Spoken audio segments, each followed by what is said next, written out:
अस्सलाम वालेकुम नाज़रीन, कैसे हैं आप? आज का मौज़ू जो है वो उसको मैं बहुत मुख्तसर रखूँगी, मगर आज मैं बात करूँगी कि शादीशुदा ज़िंदगी में मायूसी और डिसअपॉइंटमेंट क्यों आती है। इसकी बेसिक रीज़न होती है, शादी करने से पहले अगर आप कुछ एलिमेंट्स जो हैं उनको कंसिडर नहीं करते तो आपको शादीशुदा ज़िंदगी के बाद में यकीनन मायूसी का और डिसअपॉइंटमेंट का सामना करना पड़ता है। उसमें से मैं इस वीडियो में सिर्फ़ एक एलिमेंट का अहाता करूँगी ताकि मैं उसको अच्छे से बयान कर सकूँ और उस पे अच्छे से जो है ना मैं अपना ख़्याल और अपना जो तजुर्बा है वो बता सकूँ। अच्छा, ये तो एक रियलिटी है ना कि आजकल कोर्ट्स में डाइवोर्सेस के लिए या खुला के लिए ज़्यादातर ख़वातीन रुजू करती हैं और शादीशुदा ज़िंदगी से ज़्यादातर मायूस जो है वो ख़वातीन होती हैं। 70% समझ लें कि ख़वातीन और 30% जो हैं वो मर्द हज़रात, ठीक है? अब ऐसा क्यों है? ख़वातीन इतनी मायूस क्यों हो रही हैं शादीशुदा ज़िंदगी से? उसकी ना एक बहुत ही सॉलिड रीज़न है। उसकी सॉलिड रीज़न ये है कि हमारे जो वालिदैन हैं यानी कि एक लड़की के वालिदैन, वो उसकी उस तरह से तरबियत ही नहीं करते हैं। तरबियत से ये मुराद नहीं है कि अच्छी तरबियत नहीं की जाती, तरबियत से मुराद ये है कि वो अपनी बेटी को एक रियलिस्टिक अप्रोच नहीं देते, एक आइडियलिस्टिक अप्रोच देते हैं और इसमें पेरेंट्स के साथ-साथ हमारा मुआशरा भी शरीक है। हमारा मुआशरा क्या करता है? आपको पता है जब एक लड़की पैदा होती है ना, पैदा होने से लेकर उसके कब्र में जाने तक, वो एक रोमांटिसिज़्म का शिकार होती है और उसको रोमांटिसिज़्म को लीड करते हैं हमारे बहुत सारे मुआशरे के किरदार। उनमें से एक किरदार तो सोशल मीडिया और इलेक्ट्रॉनिक मीडिया है। आप देखें कि आपने स्नो वाइट की स्टोरी देखी होगी, फिर बहुत सारी फेरी टेल्स देखी होंगी जिनमें एक शहज़ादा आता है और आकर उस लड़की को जो है ना वो सँभालता है और आकर उससे जो है उसकी पूरी दुनिया की समझ लें कि जितनी भी ख्वाहिशात हैं उनको पूरा करता है और वो उसको बहुत ही ज़्यादा प्यार, मोहब्बत और जो-जो उसकी ख्वाहिशात होती हैं वो पूरी की जाती हैं। यानी आप मुख्तसिर ये समझ लें कि वो उसके लिए जो है ना आसमान से तारे भी तोड़ कर लाता है। तो वो आसमान से तारे तारे तोड़ के लाने वाला जो हस्बैंड है ना, वो हर लड़की को चाहिए होता है और वो हर लड़की उसको सोचती है। जबकि आप देखो कि आप जो है ना फाइनेंशियली डिपेंड करते हो ज़्यादातर, यानी कि पाकिस्तान में जो है ना समझ लें कि 95% जो लड़कियां हैं वो फाइनेंशियली डिपेंड करती हैं पहले अपने बाप और भाई पर और उसके बाद में अपने हस्बैंड पर। जब आप फाइनेंशियली डिपेंड करते हैं तो आपकी सारी ख्वाहिशात तो आपके फादर भी पूरी नहीं कर सकते और आपके भाई भी नहीं पूरी कर सकते। तो फिर आप ये कैसे एक्सपेक्ट कर लोगे कि आपका शौहर जो है आपकी सारी ख्वाहिशात को पूरा करेगा। अच्छा, ये तो है पहली चीज़। अब दूसरी चीज़ ये है कि डिसअपॉइंटमेंट का एलिमेंट शुरू कैसे होता है। जब हर वक़्त एक लड़की को एक रोमांटिक आइडिया से फेड किया जाता है ना कि बस एक हीरो आएगा और पाकिस्तानी ड्रामास का आपको पता होगा, फिर पाकिस्तानी और इंडियन मूवीज़ में देखा होगा, एक लड़की जो है वो हीरोइन है, उसको एक आइडियल हस्बैंड ही मिलता है हमेशा या आइडियल हीरो ही मिलता है। और उस मूवी में कभी भी ये नहीं दिखाया जाता कि जब एक लड़का या लड़की जिनकी लव मैरिज या अरेंज मैरिज होती है या उस मैरिज की या उस मूवी की हैप्पी एंडिंग होती है, तो हैप्पी एंडिंग जो है ना, this is just a beginning. इसके बाद क्या होता है, इसके बाद एक पूरी लाइफ पड़ी है ना जिसमें आपके बच्चे भी पैदा होने हैं, आपने अपने इन-लॉज़ को भी डील करना है, आपने जो आपके सोशल प्रॉब्लम्स हैं, जो आपके फाइनेंशियल प्रॉब्लम्स हैं, अपने हस्बैंड के साथ आपने उसको भी डील करना है और उसको आपने बड़े अच्छे तरीके से, बड़ी समझदारी से लेके चलना है। फिर इसके बाद इमोशनल आपके समझ लें इमोशनल प्रॉब्लम्स भी होते हैं हर शादीशुदा ज़िंदगी में। दो जो अलग-अलग माशरों से या दो अलग-अलग शहरों से और कौमों से जो लोग इकट्ठे होते हैं, दो अलग-अलग घरानों से जो मियाँ-बीवी इकट्ठे होकर एक फैमिली बनते हैं ना, तो उसके बाद बहुत सारी प्रॉब्लम्स आने होते हैं और ये तो डेफ़िनेट हैं। आपको पता है नाज़रीन, इस बात पे तो कोई किसी लड़की को नहीं बताता कि शादी जो है ना, बेसिकली आप अगर शादी की इक्वेशन देखें ना, तो ये 20% हैप्पीनेस है और 20% हैप्पीनेस में आप वो सारी ख्वाहिशात, वो सारी चीज़ें डाल दें जो एक हस्बैंड पूरी पूरी कर सकता है, ठीक है? या एक मैरिड लाइफ से आपको मिल सकती है।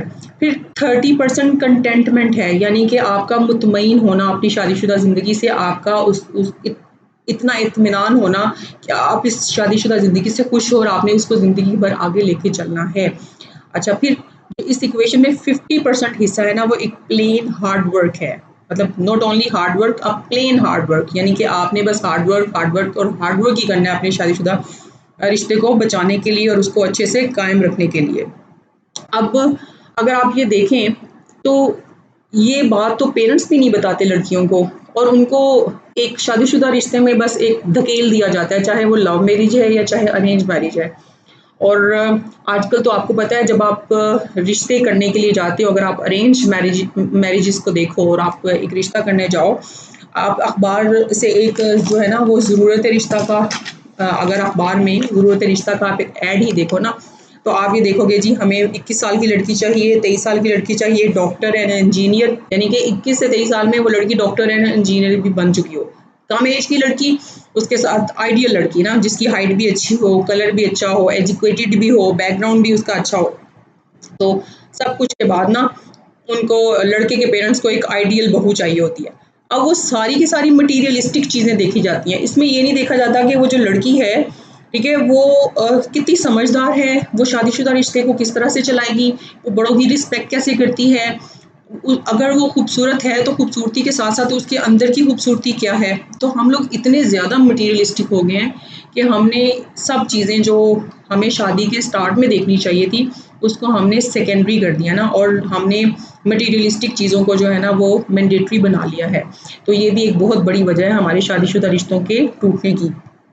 तो शादीशुदा रिश्ता जो है कॉम्प्लिकेटेड क्यों होता है, ये मैंने आज इस पे थोड़ा-सा गौर किया है, आप भी इस पे गौर कीजिएगा। और मेरी तो पेरेंट्स से बहुत ज़्यादा रिक्वेस्ट है कि अपनी बेटियों को ज़रा रियलिस्टिक अप्रोच दें, ठीक है? शादी एक जो है वो बेड ऑफ रोज़ेज़ नहीं है, ठीक है? बेड ऑफ रोज़ेज़ हरगिज़ नहीं है, ये एक स्ट्रगल है, एक हार्ड वर्क है। और इसमें आपने उस बंदे को चूज़ करना है, पेरेंट्स ने भी और उस लड़की ने भी उस बंदे को चूज़ करना है, जो आपकी रिस्पेक्ट करे, आपको लव दे, रिस्पेक्ट करे, आपके बड़ों की रिस्पेक्ट करे, आपके ख़ानदान की रिस्पेक्ट करे। दूसरा ये है कि जो आपके ख़यालात को समझे, आप दोनों में अंडरस्टैंडिंग का एक लेवल हो, कुछ इस तरह की म्यूचुअल अंडरस्टैंडिंग की चीज़ें हों, वो आपको एडमायर करता हो, ठीक है? आपकी छोटी-छोटी चीज़ें जो हैं उनको सुनता हो, उस पे गौर करता हो, उन्हें पूरा करने की कोशिश करता हो। अगर आप ये सब चीज़ों में गौर करेंगे ना, तो आपको जो शादी का बहुत ही ज़्यादा कॉम्प्लेक्स और कॉम्प्लिकेटेड रिश्ता है ना, उसमें कुछ आसानियाँ आ जाएँगी। अच्छा दोस्तों, मैं आपको इस पर कुछ मिसालें भी देना ज़रूर चाहूँगी। मेरे पास एक लड़की आती हैं अपने हस्बैंड से खुला लेने के लिए। जब मैं उनसे रीज़न पूछती हूँ खुला की, तो वो मुझे कहती हैं जी कि मुझे अपने हस्बैंड से खुला चाहिए, हमारी लव मैरिज हुई थी, मगर वो चल नहीं सकी, मेरा हस्बैंड बहुत एब्यूसिव है और मुझे बहुत गाल-गलौज करता है सब कुछ। अच्छा, और वो अपने दोनों बेटे, उसके बड़े 2 खूबसूरत बेटे थे, वो उनको लेकर अपने पेरेंट्स के घर चली जाती है और पेरेंट्स भी उस लड़की के साथ बहुत ही ज़्यादा के शामिल हो जाते हैं कि नहीं-नहीं, हमने इस लड़के से जो है ना वो खुला लेनी है अपनी बेटी की। उस खातून के फादर जो हैं वो वफ़ात पा चुके थे, भाई जो हैं वो इस काबिल नहीं थे कि वो बहन को रख सकते। फिर भी वो लड़की इंसिस्ट कर रही है कि नहीं, मैंने इस बंदे से खुला लेनी है। अब मुझे रीज़न क्या पता चली, जब मैंने उसके हस्बैंड से भी राब्ता किया और मैंने देखा कि मैं म्यूचुअली दोनों के जो पॉइंट्स हैं उनको समझ सकूँ और मैं फिर किसी नतीजे पे पहुँच सकूँ, अगर इनकी सुलह हो सके तो मैं सुलह करवा सकूँ। तो मुझे पता ये चलता है कि वाइफ़ की बर्थडे थी और उसके हस्बैंड ने उसको बर्थडे का गिफ्ट नहीं दिया। अब जब बर्थडे का गिफ्ट नहीं दिया और वो रात को जब घर आया तो दोनों में आर्ग्यूमेंट्स हुए। अब दोनों में इतने ज़्यादा आर्ग्यूमेंट्स हो गए और आपस में हीटेड कन्वर्सेशन हो गई कि बात जो है ना वो लड़ाई झगड़े तक आ गई। अब लड़ाई झगड़े तक जब बात आई तो जी 15 पर कॉल कर दी गई, 15 पर पुलिस आ गई, दोनों फैमिली के पेरेंट्स इन्वॉल्व हो गए, लड़की ने अपना बैग पैक किया और वो पेरेंट्स के घर चली गई और बाद में मामला पुलिस में चला गया। पुलिस के बाद मेरे पास आया कोर्ट में जाने के लिए, खुलाकी दायर करने के लिए, तो पता चला जी कि मामला शुरू कहाँ से हुआ था। मामला शुरू यहाँ से हुआ था कि वाइफ़ को हस्बैंड ने बर्थडे का गिफ्ट नहीं दिया था। अच्छा, एक दूसरा मैटर, मुझसे एक लड़की ने राब्ता किया यूएसए से। वो बड़ी मुश्किल से यूएस से गई थी और उसके हस्बैंड एक शेफ़ थे जो कि 7,000 यूएस डॉलर महीने का कमाते थे। अब 7,000 यूएस डॉलर जब वो हस्बैंड महीने का कमाता था ना, तो वो वाइफ़ को उसने घर में रखा हुआ था और वो खातून मुझसे बोलती हैं कि मेरा हस्बैंड मुझे सिर्फ़ $50 देता है और $50 के अलावा वो मुझे सारी दुनिया की सारी चीज़ें जो हैं वो घर में लाकर देता है। उसने मुझे सारे नंबर्स बताए हुए हैं कि इस चीज़ की इमरजेंसी में ज़रूरत है तो आपने फ़लाना-फ़लाना नंबर जो है वो डायल करना है और आपने इमरजेंसी कॉल करनी है। मगर मुझे हस्बैंड जो है ना कैश मनी नहीं देता जो मैं बाहर जाके शॉपिंग कर सकूँ या मैं अपनी ज़रूरियात पे पूरा कर सकूँ। हाँ, वो मुझे कहता है जो भी तुम्हारी ज़रूरत है मैं उसे खुद पूरा करूँगा। तो वो इस बात से, हस्बैंड की इस बात से वो इस कदर तंग थी कि उसका एक बेटा था 1 साल का, वो उसको भी लेकर किसी बहाने से पाकिस्तान आ गई और पाकिस्तान में वो मेरे पास आई कि जी अब मैं चाहती हूँ कि मेरी फ़ुला हो जाए। और मैंने जब उससे पूछा कि तुम्हारे पेरेंट्स तो बहुत गरीब ख़ानदान के हैं और तुमने तो यूएसए में शादी की है और तुम लकी हो कि तुम वहाँ चली गई हो और तुम्हारा हस्बैंड तुम्हें मार-पीट करता है या कुछ इस तरह के डोमेस्टिक वायलेंस के कुछ एलिमेंट्स हैं जो तुम पर प्रैक्टिस किए गए हैं। तो शी सेड कि नहीं, बस वो मुझे खर्चा नहीं देता ठीक से। तो मैंने उससे पूछा कि फिर अगर खर्चा नहीं देता तो तुम डिवोर्स के बाद बताओ अपनी ज़िंदगी कैसे गुज़ारोगी? और तुम्हारा तो बेटा भी है और तुम्हारा बेटा एक यूएस नेशनल है। तुम उसको पाकिस्तान में कैसे एक अच्छा जो है स्टेटस और एक अच्छा लाइफ़स्टाइल दोगी?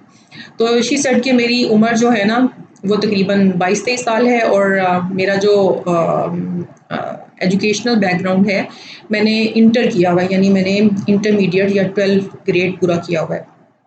तो मैं कोई प्राइवेट जॉब कर लूँगी और मैं जॉब करके अपने बच्चे का गुज़ारा कर लूँगी।